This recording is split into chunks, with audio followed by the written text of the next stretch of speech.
ఒండ్రాళ్ళ తద్ది ఈ సంవత్సరం సెప్టెంబర్ 20వ తారీఖు శుక్రవారం రావడం జరిగింది. ఒండ్రాళ్ళ తద్ది అంటేనే గౌరీదేవికి అత్యంత ప్రీతికరమైన రోజు. వివాహం అయిన స్త్రీలు అనగా నూతన వివాహమైన స్త్రీలు 5 సంవత్సరములు భక్తి శ్రద్ధలతో ఈ యొక్క వ్రతాన్ని ఆచరించాలి.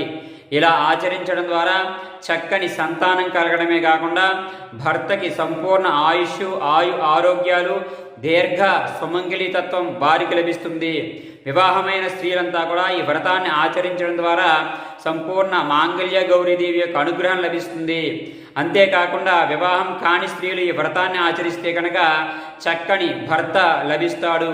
కాబట్టి ఆ రోజు ప్రాతకాల సమయంలో లేవడము, గౌరీదేవిని మధ్యాహ్న సమయంలో భక్తి శ్రద్ధలతో ఆరాధన చేయడము, అంతేకాకుండా 5 యొక్క ముత్తైదులకి ఈ యొక్క ఒండ్రాళ్ళు దానం ఇవ్వడం ద్వారా ఆ మాంగళ్య గౌరీదేవి అనుగ్రహం లభిస్తుంది.